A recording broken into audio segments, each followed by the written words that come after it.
Bien-aimés du Seigneur, l'évangile que nous méditons le lundi de cette 13e semaine du temps ordinaire de l'année C est la version selon saint Matthieu du passage que nous avons lu hier dimanche en Saint Luc. Dans la page évangélique de ce jour, Matthieu attire notre attention sur trois attitudes étonnantes de la part de Jésus. Première attitude de Jésus, voyant la foule, Jésus donne l'ordre à ses disciples de partir vers l'autre rive du lac, chez les païens de la région de la Décapole.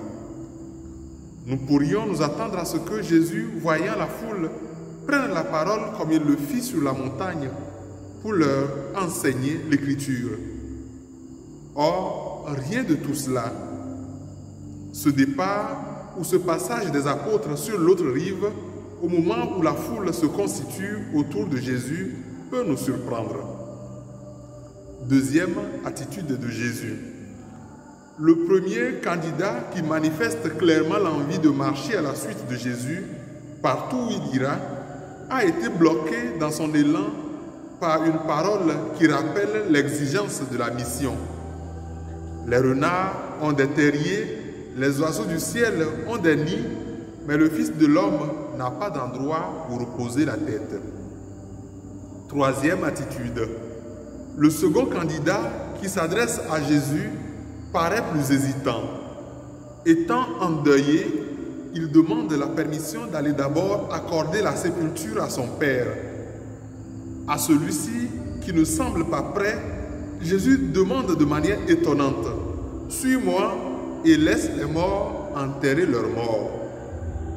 Cet appel est d'autant plus surprenant que l'interjection « Suis-moi » conviendrait mieux au scribe qui demande à le suivre aussitôt partout où il ira. Si l'on s'arrête à la superficie du texte de cet évangile, on dira qu'il n'y a rien de logique dans ces attitudes de Jésus. Pourtant, elles sont pleines de sens. Jésus apparaît comme l'homme qui ne cesse de nous surprendre aussi bien dans ses paroles que dans son action. Il se déplace sans cesse, mais il nous oblige aussi à bien des déplacements.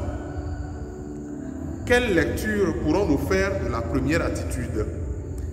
À Capharnaüm, la prédication missionnaire et les guérisons de Jésus ont eu beaucoup de succès auprès des foules. Le Seigneur ne veut pas en faire un lieu de confort, ni pour lui, ni pour ses disciples. Sa mission doit se poursuivre vers d'autres villages et surtout vers d'autres frontières.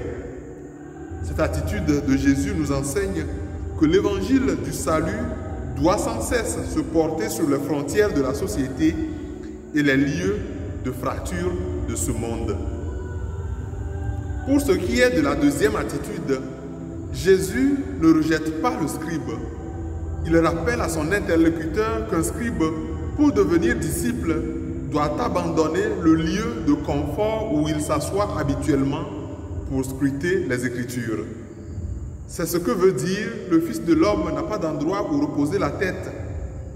Suivre Jésus, c'est prendre le risque d'être déstabilisé, y compris dans sa lecture de la loi et des prophètes. Comment comprendre la troisième attitude de Jésus? Au disciple de Jésus qui veut aller accomplir le deuil prévu pour son Père, le maître de Nazareth demande de poursuivre le chemin commencé et de laisser les morts enterrer leurs morts. Le disciple est ainsi invité à marcher vers la vie, à marcher vers le salut de Dieu. Il s'agit d'un appel à toujours le suivre, à marcher de l'avant à ses côtés, y compris dans le deuil et les larmes. En conclusion, le Seigneur ne rejette pas le scribe pour conserver le disciple endeuillé. Il ne leur impose rien.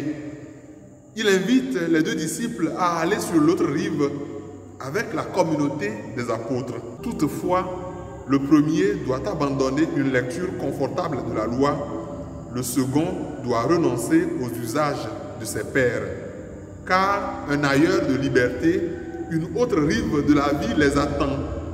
Une nouveauté est à l'œuvre avec la venue du Fils de l'homme, l'homme qui vient accomplir toute justice.